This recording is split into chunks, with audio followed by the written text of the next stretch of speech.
I think Ole Miss fans are pissed off at the way he handled it. And I've got a lot of friends down there, and they hate the fact that they felt like they were trolled by him, that he was putting out little Easter eggs of like how happy we are in Oxford, calling it the Velvet Ditch. It's so cozy, here, and Juice the dog, and all these things that he was posting, suggesting that he might stick around. Was that gamesmanship? They hate the way he handled it. It was leverage. It was leverage, and he used that. And here's the thing is they're also mad that there were a lot of other coaches that, quite frankly, are better candidates that took their name out of the hat.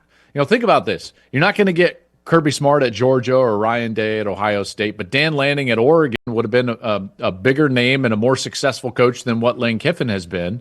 And he basically said, I'm not leaving. Kurt Cignetti has been to a playoff at Indiana. He signed an extension with Indiana very soon after Penn State and LSU made their decisions to fire their coach. A guy like Mike Elko is going to qualify for a playoff, something Lane has never done until this year with Ole Miss.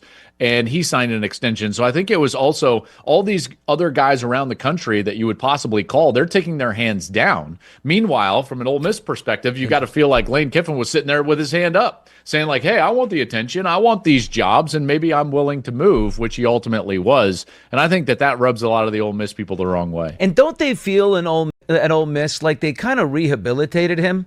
Like they brought him in after his to a large extent at Florida Atlantic, right? He was kind of a guy that lost his way, and he was in a major way, an alcoholic, and all this other stuff. They brought him in, and they kind of gave him a chance, and he rehabilitated, and then he rehabilitated the program, and they kind of helped each other. So there's this emotional connection with Lane, and now they're looking at all of his past tweets, and they're going, "You son of a bitch! I thought we were family." Well, every school is going to feel like that, and every fan base is going to feel like that. And in the event that their coach leaves, so like they were spurred, and and that's why it's so and it's an emotional deal. Remember, sports and fandom is tribal, and you feel like family. And we enjoy and consume sports in groups. None of us consume sports, talk about sports. None of us are fans in a vacuum. We do it in groups.